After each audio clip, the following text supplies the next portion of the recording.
Баршаңызға сәлем, қалдарыңыз қалай? Каналыма қош келдіңіздер. Бүгін кешкі асқа өте дәмді тауық етінен котлет дайындайтын боламын. Қазақстан контентке қолдау білдіре отырып, менің салған видео рецепттеріме лайк басып, пікір қалдыра отырыңыздар.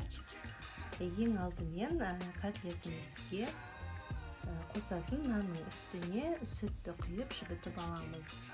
Бұдан кейін тауық етінің үстіне ұсақтап туралған пиязды саламыз. Тұз бен қара бұрышты қосамыз. Бұдан кейін бір жұмыртқаны қосып, жаңағы жібіген нанды да қосып араластырамыз.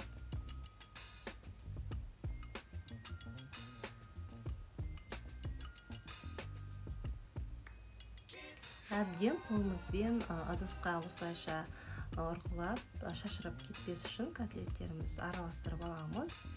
Енді котлет жасауға кірісеміз. Котлетімізді осылай қолымызбен сопақша етіп, формаға келтіріп, ұнға орнататын боламыз.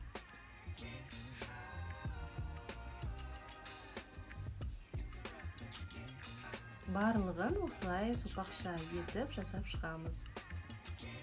Пешімізге табамызды қойып, азғана сұйық майды құйып қыздыратын боламыз.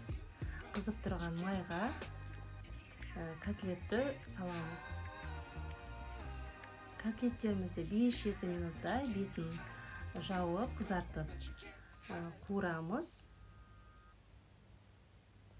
Келесі бетінде 5-7 минут уақыт шамасында орташа отта қуырып аламыз.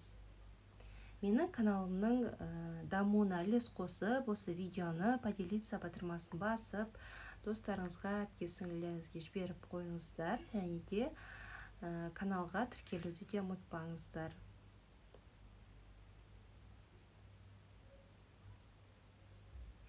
Міне осылай барлық котлетті қуырып алдық. Осымен тауық етінен жасалған котлетіміз дайын болды. Котлетті әртүрлі гарнирмен, картоп пюресімен, макаронмен, гречкамен ұсынсаңыз болады. Мен гарнирге гречка пісірдім және бетіне подлив дайындап қойдым. Енді ыдысымызға салып, бетіне подливын құйып ұсынамыз.